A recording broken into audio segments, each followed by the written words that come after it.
The morning sun painted golden streaks across the terminal windows of Denver International Airport as Lily Parker adjusted the straps of her purple backpack and clutched her toy F-15 fighter jet. The one with chipped paint on the wings from 2 years of constant handling, the one that had been everywhere with her since the day they folded the flag and handed it to her mother. At 11 years old, she barely cleared the check-in counter when the gate agent processed her unaccompanied minor paperwork with the practiced efficiency of someone who had seen 1,000 children travel alone. Visiting grandma in Chicago, the agent asked with that particular smile adults reserved for children traveling solo, the smile that said you are brave, but also you are still just a kid. Yes, ma'am, Lily replied quietly, her small fingers wrapped around the toy plane like a talisman, like a connection to something precious and lost. The Boeing 767 waited at Gate 24, its massive frame promising routine transportation for 273 passengers on what should have been an unremarkable Tuesday morning flight. The aircraft had flown this route 500 times before without incident. The crew had performed this trip so often they could do it in their sleep. Everything about that morning suggested normalcy, routine, the comfortable predictability of modern aviation. Lily boarded early with the other priority passengers, her headphones dangling around her neck, her purple hoodie slightly too big for her small frame, making her look even younger than her 11 years. Lead flight attendant Monica Chen made a special point to check on her. "You all set, sweetie? Need anything before we take off?" Lily answered politely, "I'm okay, thank you." She had flown before. Her father had taken her on dozens of flights, though never as a passenger in the back. She had always been up front with him, in jump seats, in cockpits during ground stops, learning everything he could teach her. 2 years earlier, Captain James Stryker Parker had been one of the United States Air Force's most respected F-15 Eagle pilots, a legend in tactical aviation circles who could read an aircraft's behavior like other people read books. They called him Stryker because of his precision, his ability to hit targets with impossible accuracy, his reputation for knowing exactly what an aircraft needed before the instruments even registered a problem. On weekends and evenings, when other pilots went home to normal family activities, Stryker had brought his daughter to the base. He let her sit in cockpit simulators while he ran scenarios. He explained every dial with infinite patience, never talking down to her, never simplifying beyond what was necessary for her young mind to grasp. He showed her emergency procedures, walked her through engine failure protocols, and taught her to recognize problems by sound alone. "Listen, Falcon," he would say, using the call sign he had given her as a joke when she was 9 years old and had asked what her pilot name would be. "An aircraft talks to you. The engine sounds, the way it vibrates, the pitch changes, it is all communication. Most pilots rely on instruments, and instruments are good, but great pilots learn to listen with their whole body. The aircraft tells you what is wrong before the computer does, if you know how to hear it."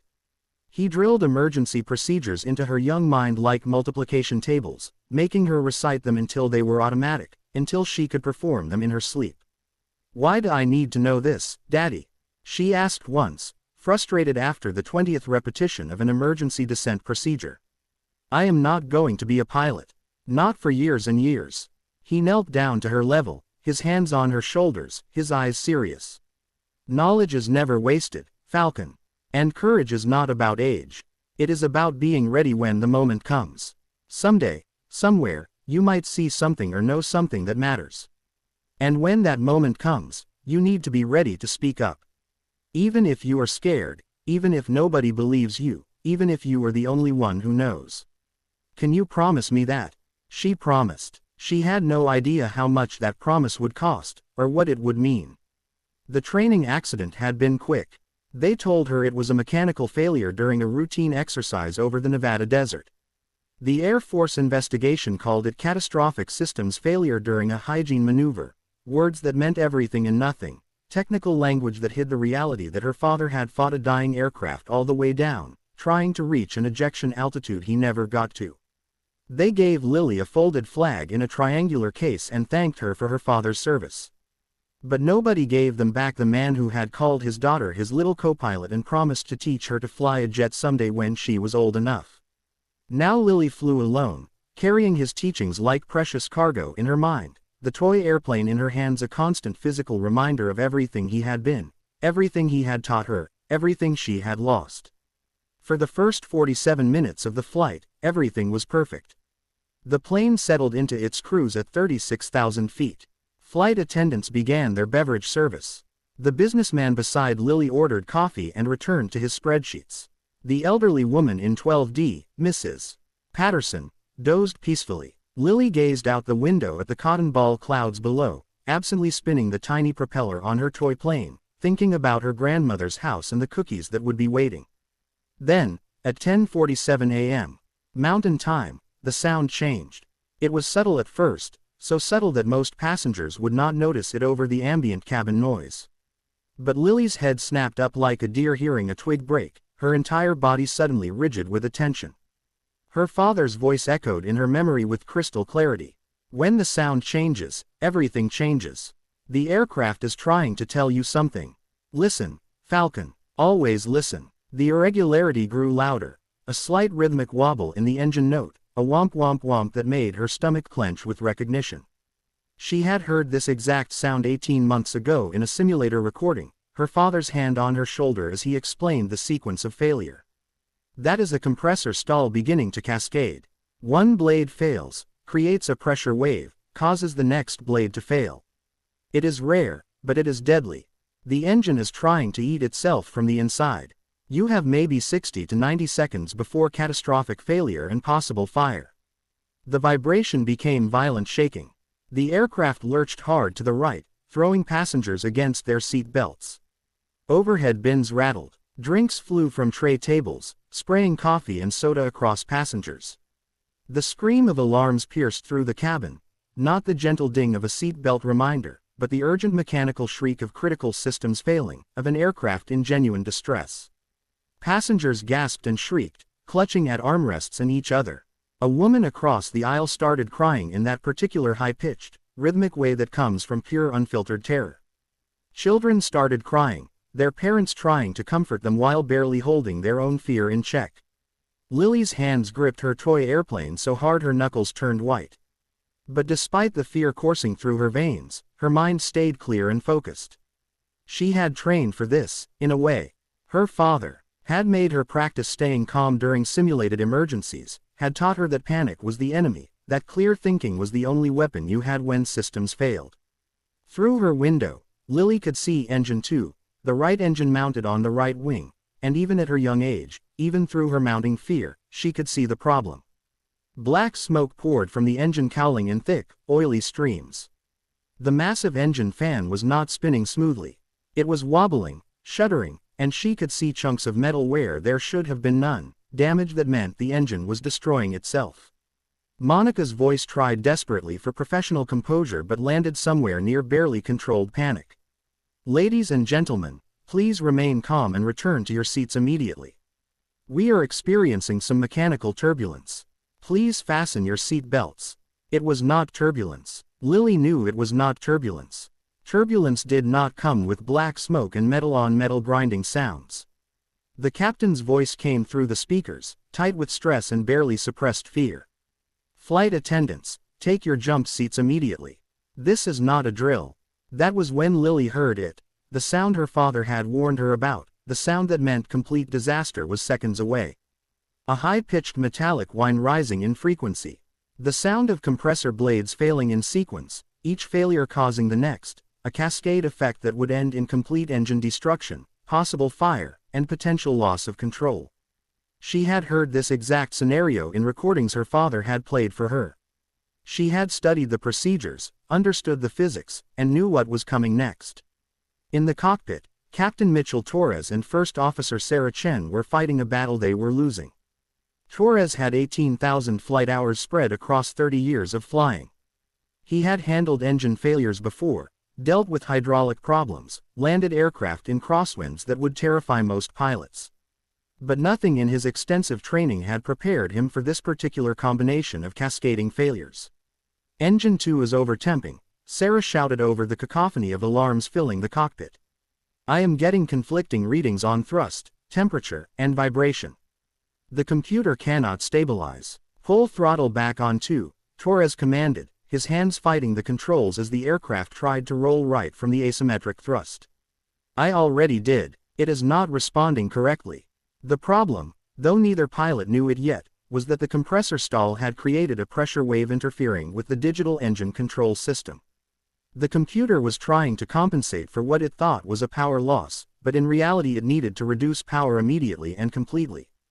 The pilots were doing exactly what their training manual said to do, following procedures they had practiced hundreds of times. But their training was for normal failures, standard emergencies, textbook problems. This was not textbook. Monica stumbled down the aisle, grabbing at seatbacks for balance, trying to reach her jump seat near the rear galley. In the chaos and violent shaking, she fumbled for the intercom handset, and it slipped from her shaking fingers and dangled by its coiled cord, swinging wildly. In her panic, she did not realize that the channel was still open, still broadcasting to the cockpit. Lily unbuckled her seat belt with trembling fingers and stood up. At 11 years old, barely 4 feet 10 inches tall, she was so small she barely came up to the headrests of the seats around her. The businessman in 12E grabbed her arm hard. "Sit down, kid, are you crazy? It is not safe to stand up." She pulled away from his grip. With surprising strength, her voice carrying over the chaos with unexpected clarity and confidence. "Sir, the engine sound is not normal. That is not a standard failure." Several passengers within earshot turned to stare at this tiny girl in a purple hoodie, holding a toy airplane, speaking with absolute certainty while adults panicked and cried around her. Mrs. Patterson woke up and reached for Lily. "Sweetheart, please sit down. Let the pilots handle this." But Lily stepped into the aisle, her small voice somehow cutting through the pandemonium. "Someone needs to tell the pilots. It is not a normal failure pattern. It is compressor stall cascade. The blades are failing in sequence." In the cockpit, Captain Torres froze mid-reach for a switch. Through the open intercom channel, he had heard that small, clear voice cut through the chaos like a knife through fog. A child's voice, speaking advanced aviation terminology with perfect pronunciation and apparently complete understanding. "Who said that?" he demanded into his microphone. "Who is speaking?" "Flight attendants." "Who is that?" The cabin went quieter. People stopped screaming to listen, to try to understand what was happening. Lily's heart hammered so hard she thought it might break through her chest. But she kept her voice steady, channeling every lesson her father had drilled into her. "Captain, it is not a normal failure pattern. It is compressor stall cascade. The blades are failing in sequence. I can hear it from the cabin. The pitch is rising. That means each blade failure is causing the next one. You have maybe 60 seconds before catastrophic failure." Torres and Sarah exchanged shocked, disbelieving glances. Compressor stall cascade. That was advanced aviation terminology. That was military pilot language, specifically Air Force combat training language. That was not something a random passenger should know, let alone be able to diagnose by sound alone from the cabin during a crisis. "Who are you?" Torres's voice boomed through the speakers, carrying confusion and desperate hope in equal measure.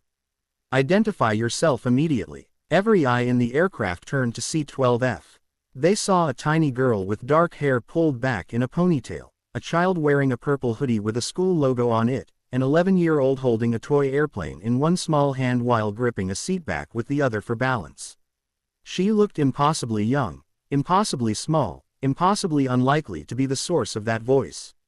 Lily swallowed hard, her throat tight with fear and grief and determination.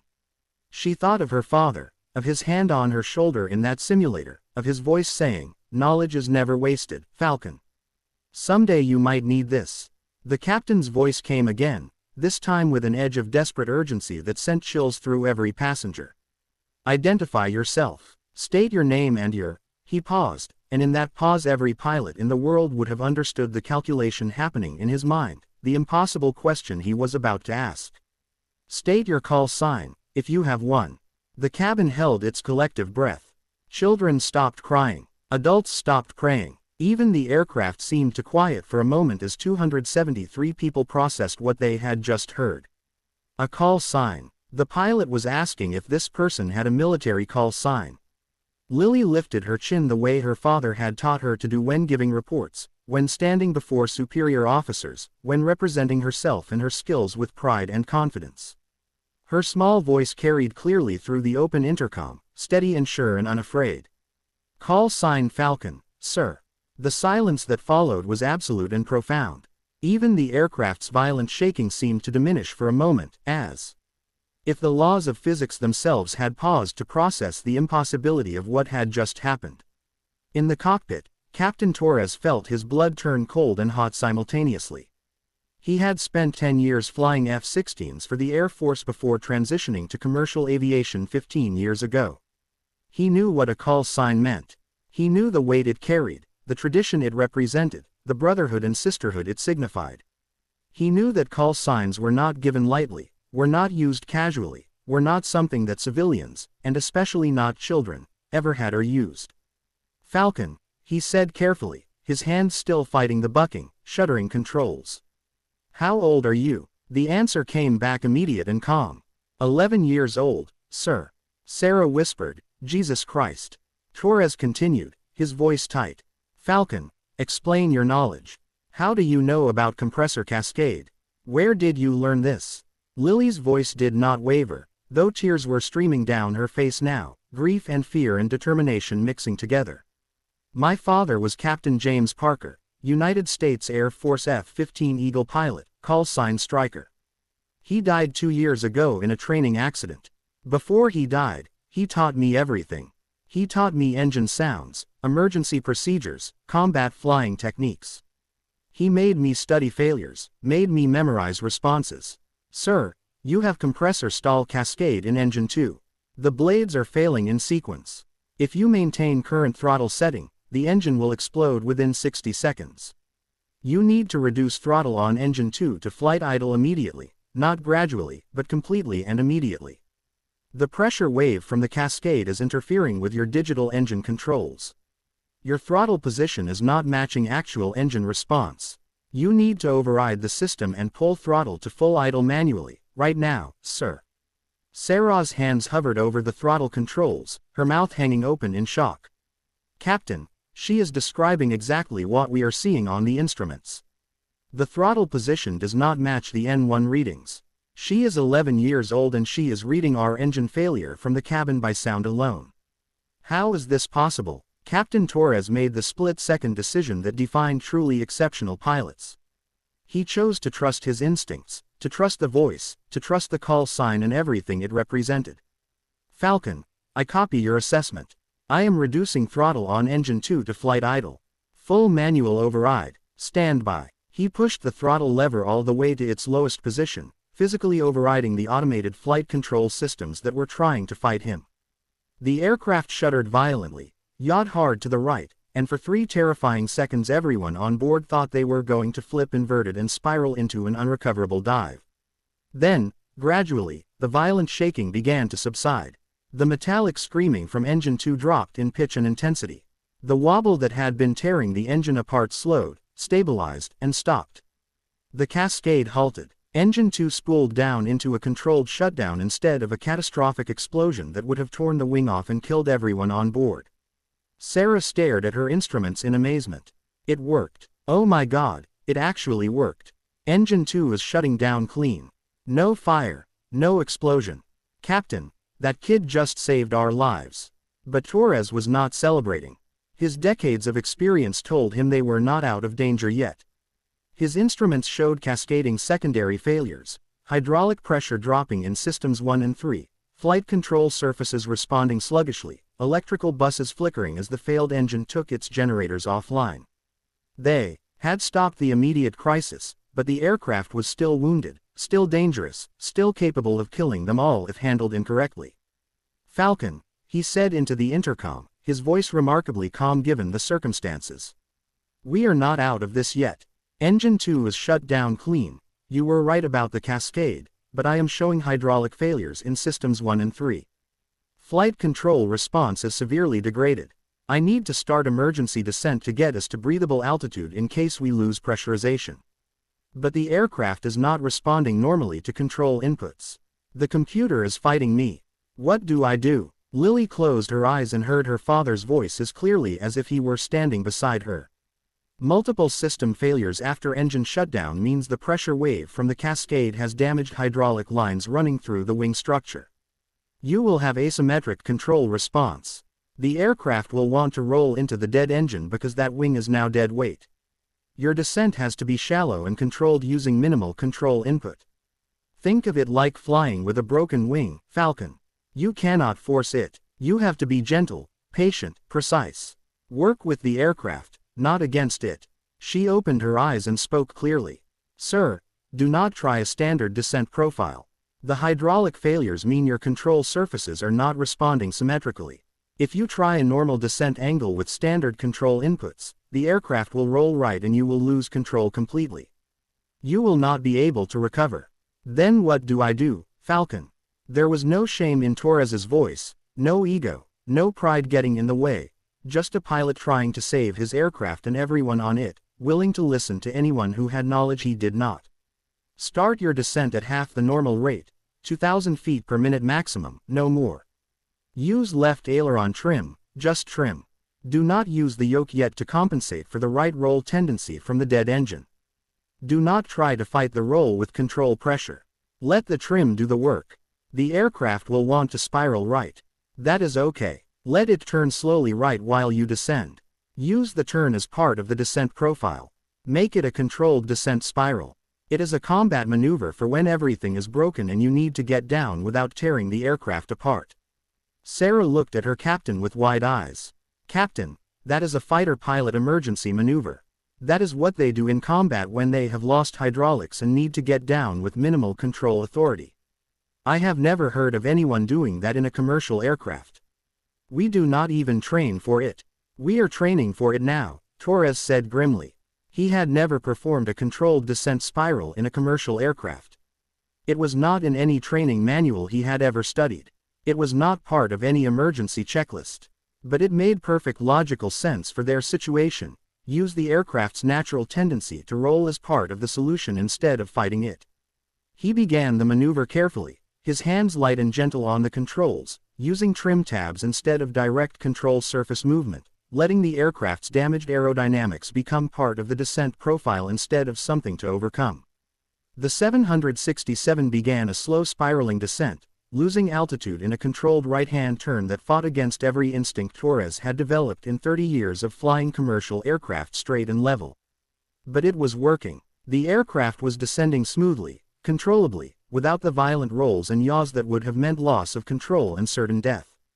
Altitude 30,000 feet, Sarah called out, her voice steadier now. Descent rate 2,000 feet per minute. We are holding together. This is actually working. The cabin remained eerily quiet except for the changed sound of the engines, one running normally, one completely silent. Passengers watched Lily like she was some kind of oracle, some impossible phenomenon they could not understand but desperately needed. Falcon, Captain Torres said, his voice carrying both gratitude and continued urgency, we are descending smoothly. But I need to deploy flaps eventually for landing approach. I am concerned that with our hydraulic failures, the flaps might deploy asymmetrically. If one side deploys faster than the other, we will roll and crash. What is your assessment? An airline captain with 18,000 hours was asking an 11-year-old girl for her assessment of landing configuration. Sir, she said clearly, when you have lost hydraulics, the flap deployment motors do not have even pressure. They deploy slower and they deploy unevenly. You cannot put them down all at once or you will get asymmetric configuration. You need to deploy them in stages, 5 degrees, then wait 30 seconds for the system to stabilize, then 5 more degrees, wait 30 seconds. Watch your roll tendency carefully. If the roll starts to increase, stop the deployment immediately. You might not be able to get full flaps, but partial flaps are better than rolling inverted. If you can get to 15 or 20 degrees, you can land fast with a long rollout. Torres followed her instructions exactly, treating each word like gospel. 5 degrees of flaps. He held his breath, watching the roll indicator like a hawk. The aircraft shuddered slightly but stayed relatively level. 30 seconds passed. 5 more degrees. Another shudder, a slight roll tendency that he corrected with gentle aileron trim. He managed to get to 15 degrees of flaps. Not ideal for landing, not what the manuals called for, but enough to control their descent speed and give them a fighting chance. Altitude 20,000 feet, Sarah reported. Flaps 15. We are stable. I have got Denver Center on the radio. They are clearing everything out of our way. We can return to Denver. Land on 34 right, that is the longest runway available, 15,000 feet. Fire crews are being positioned. The controlled descent spiral continued, the aircraft slowly turning right while losing altitude, an unconventional ballet of physics and desperation that was somehow keeping them alive. Altitude 15,000 feet, Sarah called. Denver approach is giving us priority handling. We are 40 miles out. Torres fought the urge to rush, to speed up the descent, to get down faster. Lily's instructions had been clear, slow and controlled. Falcon, he said, I need to straighten out soon for final approach. We cannot land in a spiral turn. When I try to level the wings and line up with the runway, this aircraft is going to fight me hard. The dead engine is creating massive asymmetric drag. How do I keep us under control during the alignment? Lily's mind raced through everything her father had taught her. She heard his voice clearly. When an aircraft wants to do something and you want it to do something else, sometimes you have to trick it. Use its energy against it. Let it think it is winning while you guide it where you need to go. Flying is about partnership, not domination. Sir, do not fight the roll tendency, she said with confidence that seemed impossible for someone her age.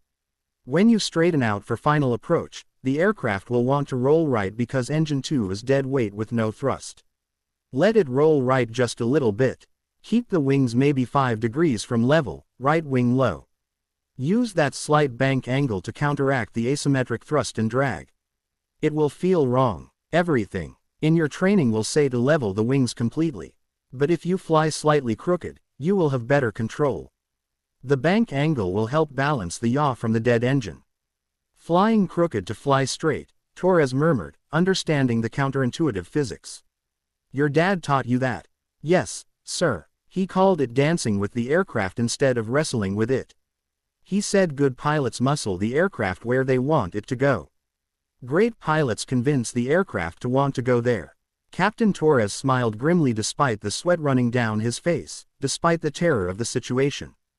Stryker Parker had been teaching his daughter philosophy along with procedures, wisdom along with technique. Okay, Falcon, let us dance. He began to straighten the aircraft from its descent spiral, reducing the bank angle slowly, carefully. As predicted, the aircraft immediately wanted to roll right from the dead engine. Instead of fighting it with opposite aileron, Torres let it roll to 5 degrees right bank and held it there, feeling the aircraft stabilize in that slightly crooked configuration. It felt wrong. Every instinct screamed at him to level the wings. But it worked. They were flying crooked, but they were flying controlled. Altitude 10,000 feet, Sarah called out, her voice carrying surprise and hope. This is working, Captain. We are actually going to make it. Runway 34 right is 12 miles ahead. We are cleared to land. Winds calm. Fire equipment standing by. The Denver skyline came into view through the windscreen. Torres could see the runway, that long strip of concrete that represented salvation for everyone on board. But they still had to get there, still had to land a crippled aircraft with degraded controls and asymmetric configuration. Altitude 5,000 feet, Sarah reported. Speed is good. Sync rate is stable. Gear down. Torres hesitated. Lowering the landing gear would create more drag, more asymmetry, more challenges for their already compromised control systems. Falcon, I need to lower the landing gear. That is going to increase drag significantly, especially on the side with the dead engine. Will we be able to maintain control? Yes, sir, Lily said. But deploy the gear early while you still have altitude to correct if something goes wrong. Deploy it now at 5,000 feet, not at the normal altitude. That gives you time to feel how the aircraft responds and make adjustments. And sir, when the gear comes down, you will get a strong yaw to the right. Do not overcorrect. Let it yaw about 5 degrees, then hold it there with rudder trim. You are already banking right. The yaw and bank will work together. Gear down, Torres commanded. Sarah moved the lever. They heard and felt the gear doors open, felt the drag increase, felt the aircraft yaw right as Lily had predicted. Torres let it yaw, held it with rudder pressure, trimmed it out. The aircraft settled into a new equilibrium, crooked, asymmetric, unconventional, but stable. 3 green lights, Sarah confirmed. Gear down and locked. Altitude 3,000 feet. Final approach course captured. We are lined up with the runway. In the cabin, passengers could see the ground getting closer, could see the airport ahead, could see fire trucks lining the runway like red and white sentinels. Some prayed, others cried, many simply held hands with strangers, united in their terror and hope. Monica finally reached Lily and put a hand on her shoulder. "Sweetie, you need to sit down and buckle up for landing. You have done, I do not even know what you have done, but you need to be seated now." Lily nodded, returned to seat 12F, and buckled her seat belt with shaking hands. "Mrs. Patterson reached over and held her hand. "You saved us," the elderly woman whispered. "I do not understand how, but you saved us all." The businessman in 12E looked at her with tears in his eyes. "I told you to sit down. I am sorry. I am so sorry. You are the bravest person I have ever met." Altitude 2,000 feet, Sarah's voice came through the speakers. "Runway in sight. 1 mile to touchdown. Speed on target. Sync rate good." Torres's hands were feather light on the controls, feeling every response, working with the aircraft instead of against it, dancing instead of wrestling. The runway grew larger in the windscreen, concrete and markings and salvation. 1,000 feet. Runway threshold in 15 seconds. The aircraft crossed the runway numbers, still crooked, still asymmetric, but controlled. Torres began the flare, pulling the nose up gently to arrest their descent. The aircraft responded sluggishly but adequately. The ground rushed up to meet them. Fire trucks raced alongside, keeping pace, ready for disaster. The main landing gear touched concrete with a chirp of rubber on runway, a sound more beautiful than any music. Then the nose gear came down. The aircraft rolled down the runway, trailing black smoke from the destroyed engine, fire trucks racing alongside spraying foam as a precaution, but staying upright, staying controlled, staying intact. Torres deployed the thrust reversers on the good engine, applied brakes carefully to avoid asymmetric braking. The aircraft decelerated, slowed, and finally came to a complete stop halfway down the 15,000-foot runway. For 5 seconds, nobody moved. Captain Torres and Sarah Chen sat in stunned silence, hands still on controls they no longer needed, processing what had just happened, processing that they were alive, that everyone was alive. Then Torres keyed the cabin intercom with a shaking hand. "Ladies and gentlemen, welcome to Denver International Airport. On behalf of the entire crew, I would like to thank the passenger in seat 12F for her extraordinary assistance during our emergency. We are safely on the ground because of her knowledge, her courage, and her willingness to speak up when it mattered most. Flight attendants, you may begin emergency evacuation procedures." The cabin erupted in sound, cheering, crying, applause, prayers of gratitude.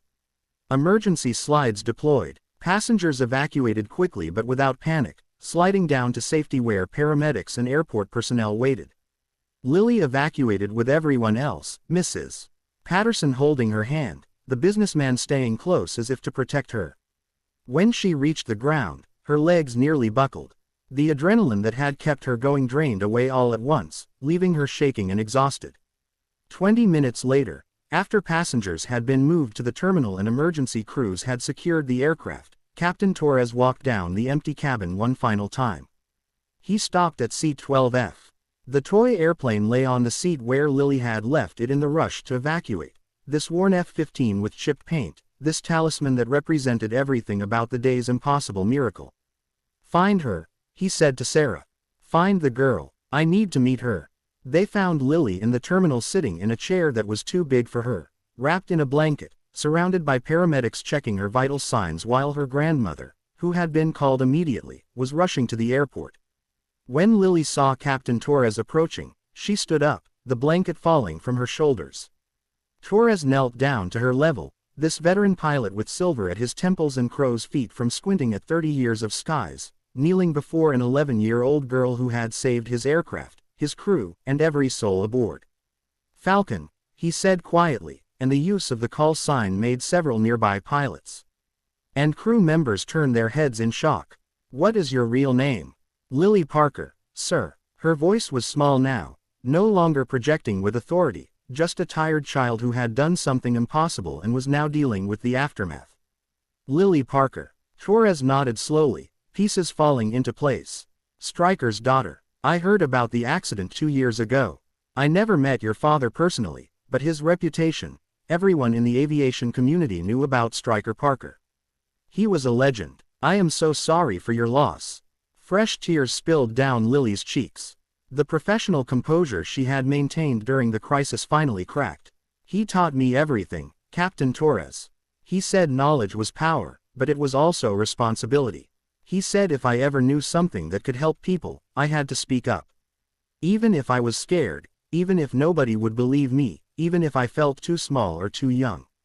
He made me promise. He taught you well, Lily. He taught you perfectly." Torres held out the toy airplane he had retrieved from her seat. "You left this behind. I think you might want it back." Lily took the F-15 with trembling hands and clutched it to her chest. "It was his. He gave it to me right before his last flight. He said as long as I had it, he would always be flying with me. Today, when I heard that sound, when I knew what was wrong, I felt like he was right there with me, telling me what to say." Torres felt his throat tighten with emotion. "Lily, I need you to understand something. What you did today was not just impressive for an 11-year-old. It was impressive for anyone at any age. Most pilots with 10,000 hours could not have diagnosed that compressor cascade by sound alone from the passenger cabin. Most pilots do not know about controlled descent spirals. Most pilots would have frozen or panicked. You stood up when everyone else was failing, including me and my first officer. You trusted your training when the world was literally falling apart around you." He paused, making sure she was looking at him, making sure she understood every word. "You did not just save this flight, Lily. You proved something I have believed my whole career but rarely see confirmed in such a dramatic way. Heroes have no age requirement. Knowledge has no age requirement. Courage has no age requirement. You honored your father's memory by being exactly what he taught you to be: brave, knowledgeable, and willing to act when action was needed." Then Captain Mitchell Torres, who had flown combat missions in the Air Force and had 30 years of airline command experience, did something that shocked everyone watching. He stood at attention and gave Lily a crisp military salute, a full formal salute to a civilian child, the kind reserved for fallen heroes and extraordinary service. "Thank you, Falcon, for getting us home, for saving 273 lives, for proving that your father's legacy lives on through you."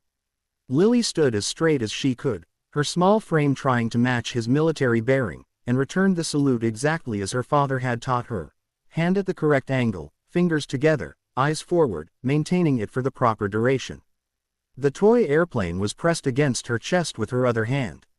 Around them, other pilots who had gathered to see the aircraft and hear about the emergency stopped and stared. Several of them, those with military backgrounds, recognized the significance of what they were witnessing. A few added their own salutes, honoring this impossible child who had done the impossible. Sarah Chen approached carefully, her eyes red from crying. "Lily, I need to tell you something. When you first spoke up, when you started talking about compressor cascades and descent spirals, my first instinct was to dismiss you. You were 11. You were a child. Everything in my training said to ignore you and trust our procedures. But Captain Torres listened, and you were right about everything. Everything. You knew things that are not in our manuals, things they do not teach in airline training, things that only combat pilots learn. If we had followed our standard procedures, we would all be dead right now. You saw what we could not see. You knew what we did not know. Thank you for speaking up, even though you knew we might not listen." Later, after Lily's grandmother had arrived crying and holding her granddaughter, unable to comprehend what had happened, and after the initial interviews and medical checks, a man in his 60s approached the family waiting area. He wore a leather jacket despite the heat, and the jacket was covered in patches from various Air Force squadrons. His eyes were red-rimmed, but his military bearing was unmistakable. "Excuse me," he said quietly. "Are you Lily Parker?" Lily nodded, exhausted and emotionally drained. The man knelt down, his knees cracking slightly. "My name is Colonel Richard Chin, retired. I flew F-15s with your father for 5 years. I was his wingman. When I heard what happened today, when I heard that call sign Falcon had saved a commercial flight, I had to come. I had to tell you something important."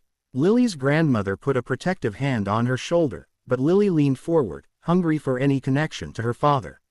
"Your father talked about you constantly. Colonel Chin said, his voice thick with emotion.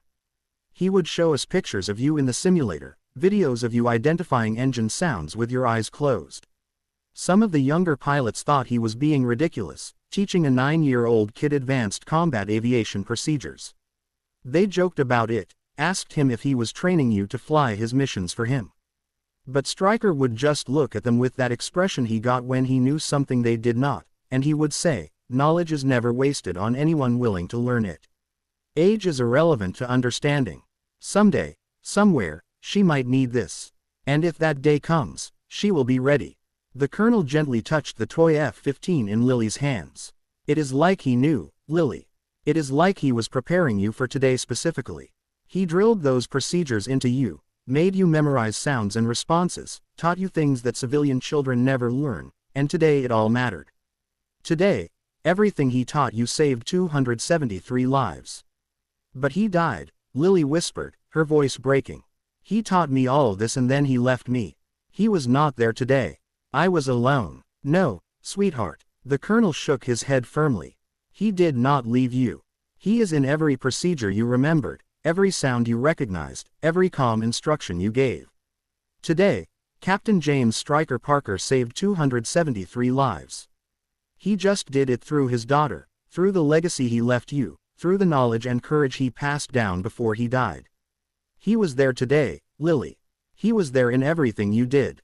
The colonel stood and saluted her, and Lily realized through her tears that this was the second formal military salute she had received in one day, an honor that most people never received in their entire lives. That night in her grandmother's guest room, with the toy F-15 on the nightstand where she could see it, Lily lay in the dark and whispered into the silence. "I did it, Dad. Just like you taught me. Just like you said I could. They listened to me. I saved them. I made you proud." And somehow, in the quiet of that room, she felt her father's presence more strongly than she had since the day they handed her that folded flag. She felt his pride, his love, his approval. She felt the unbreakable bond between a pilot and his wingman, between a father and his daughter, between the hero who taught and the hero who learned. The next morning, the story was everywhere. News channels showed footage of the emergency landing, played audio recordings of the cockpit communications, and interviewed grateful passengers who still could not believe they had survived. But the story that captured the world's imagination was not about the technical details of the emergency or the skill of the pilots. It was about C-12F. It was about an 11-year-old girl with a purple hoodie and a toy airplane who had stood up when adults were failing. It was about a child with a military call sign who had honored her father's memory by saving hundreds of strangers.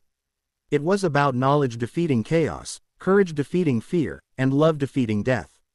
The FAA investigation would take months, but the preliminary findings were clear. Without the intervention from passenger Lily Parker, Flight 1847 would have experienced catastrophic engine explosion at altitude, leading to complete loss of control and an unsurvivable crash.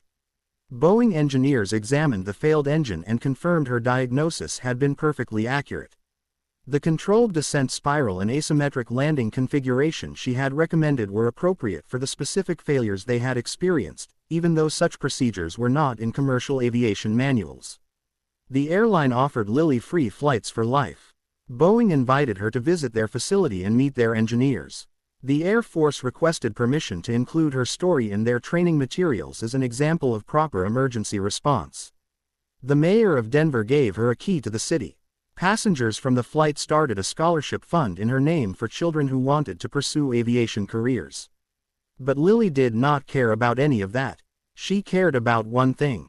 She had kept her promise to her father. She had spoken up when it mattered. She had used the knowledge he had given her to help people who needed it. She had proven that his death had not been meaningless, that his teachings lived on, that heroes could be any age if they had the courage to act. 3 weeks later, Captain Torres invited Lily and her family to visit the airline's training center. He walked her through a full-motion simulator of the 767, let her sit in the captain's seat, and showed her the instruments and controls she had helped him use during the emergency. "You know what is interesting, Lily," he said as she sat in the captain's seat, her feet dangling far above the rudder pedals. "We are changing our training because of you. We are adding modules on compressor cascade failures. We are teaching pilots about controlled descent spirals. We are emphasizing the importance of listening to the aircraft's sounds, not just trusting instruments. You are 11 years old and you are changing how we train professional pilots." He paused, then added quietly, "Your father would be incredibly proud of you. Not just because you saved a plane, but because you proved everything he believed about courage, knowledge, and the human spirit. You proved that heroes do not need to be old or tall or experienced. They just need to be ready when the moment comes." Lily touched the controls gently, imagining her father's hands on similar controls, imagining him flying with the skill and precision that had made him a legend. "Do you think I will be a pilot someday, Captain Torres?" "I think you already are a pilot, Lily. You might not have a license yet, but you have something more important. You have the mindset, the knowledge, and the courage. When you are old enough, when you are ready, I hope you will consider it. The world needs more pilots like you. More importantly, the world needs more people like you, people who speak up when they see danger, who trust their knowledge even when they are scared, who act when action is needed." Months later, the official investigation concluded. The NTSB report praised Lily's actions and recommended several changes to training protocols based on her intervention. But buried in the technical appendices was a note that made Lily cry when she read it. The intervention by passenger L. Parker during this emergency demonstrates that aeronautical knowledge, situational awareness, and appropriate emergency response are not functions of age or certification, but rather of training, preparation, and courage. Her actions honor the legacy of her father, Captain J. Parker, and serve as a reminder that expertise can come from unexpected sources. Aviation safety is improved when all knowledgeable individuals, regardless of age or position, feel empowered to speak up during emergencies. 1 year after the emergency, on the anniversary of her father's death, Lily visited his grave with her mother and grandmother. She placed the toy F-15 on his headstone, the same toy she had clutched during the emergency, the same toy that had connected her to him during the most terrifying experience of her life. "Hi, Dad," she whispered, kneeling in the grass. "I wanted to tell you something. Captain Torres said the airline is naming an aircraft after you. They are putting your name and call sign on a 767, the same type one helped save. Captain James Stryker Parker, right on the fuselage. They said it is to honor your legacy and your service." She paused, tears streaming down her face. "But I know the truth, Dad. The aircraft is not the legacy. I am. Everything you taught me, everything you prepared me for, that is your legacy. You saved those people, not me. I was just the tool you had created, the extension of everything you believed in and taught. I was your hands and your voice that day. I was your courage when mine wanted to fail." She stood up, saluted the grave the way he had taught her, and held it longer than regulation required. "Call sign Falcon reporting mission success, sir. All souls returned safely. Thank you for teaching me. Thank you for believing in me. Thank you for preparing me for the day when I would need everything you taught me. I promise I will keep learning, keep training, keep honoring you. And maybe someday I will fly jets like you did. And when I do, I will remember that heroes have no age. They only need knowledge, courage, and someone who believed in them enough to teach them everything." As she turned to leave, a formation of F-15s flew overhead in a missing man formation, the traditional military aerial salute to fallen pilots. Someone at the nearby Air Force base had arranged it, had known she would be there, had wanted to honor both Stryker and Falcon on that day. Lily watched the jets streak across the sky, watched one aircraft pull up and away from the formation, leaving a gap where her father would have flown. She raised her hand in salute one more time, and in that moment she understood something profound. Her father had not left her. He had never left her. He was in every lesson she remembered, every skill she possessed, every moment of courage she could summon. He was in the sound of jet engines and the feel of altitude change. He was in the confidence to speak up and the wisdom to trust her training. He was in the toy airplane she had carried and the call sign she had earned. He was in every life she had saved and every procedure she had remembered. Captain James Stryker Parker was gone, but his legacy flew on, in the daughter he trained, in the lives she had saved, in the proof that heroes could be any age, any size, any person who had the courage to act when the moment demanded it. In C-12F, an 11-year-old girl had saved 273 lives. But more than that, she had proven her father's final lesson, that knowledge given in love never dies, that training provided with purpose always matters, and that the greatest legacy any parent can leave is a child prepared to face whatever challenges the world presents. Call sign Falcon, forever and always, ready for action.